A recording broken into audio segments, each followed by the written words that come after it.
এই এই নে তোর জন্য। এটা কিন্তু বেশ ভালো জানিস। হ্যাঁ মানে আমি বিয়ে করেছি বলে তোর থেকে একটা গিফট তো পাওয়া গেল। কেন আমরা কি তোকে কিছু দিই না? এটা কিন্তু ঠিক বলেছে। হ্যাঁ দিস তো, সবাই দি। মাথা ব্যথা, মাথা ব্যথা যখন দরকার পড়ে তখন তো ফোন করে বলি জানতে এটা নিয়ে দরকার পড়ে না।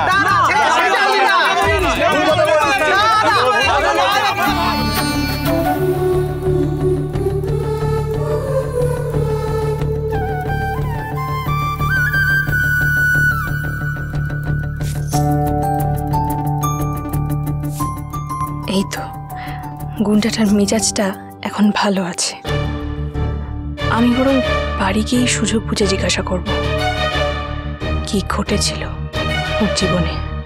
আজ রাতেই গুন্ডাটাকে সব সত্যি বলতেই হবে, আমায় বলতেই হবে।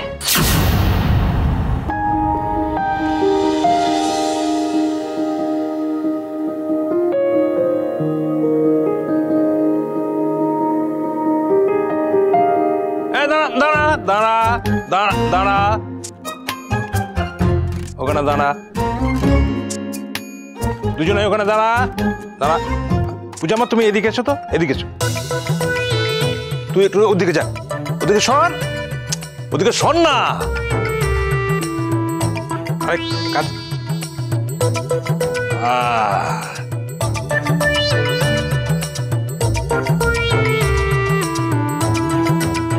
এইবার হয়েছে। কি দারুণ দেখাচ্ছে তোমাদের, একদম মহাদেব আর পার্বতী।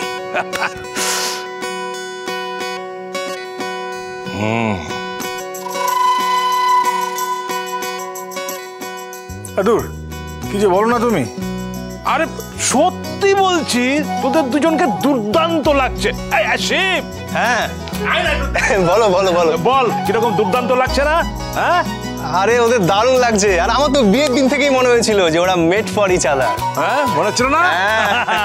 দেখ এই তুই আর বাবার তাহলে ডাল ঠুকিস না, মাথা ঠুকে এইটা দিয়ে মাথা ঠুকে দেবো। হ্যাঁ বাবা দেখেছো কি বলছে?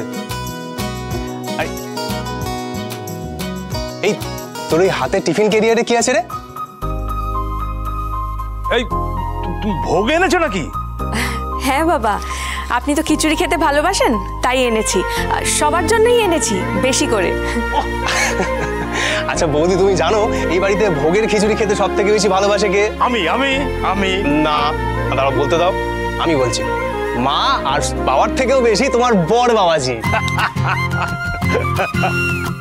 উড়ান সোম থেকে রবি প্রতিদিন রাত ৮টায় স্টার জলসায় ও ডিজনি প্লাস হটস্টারে।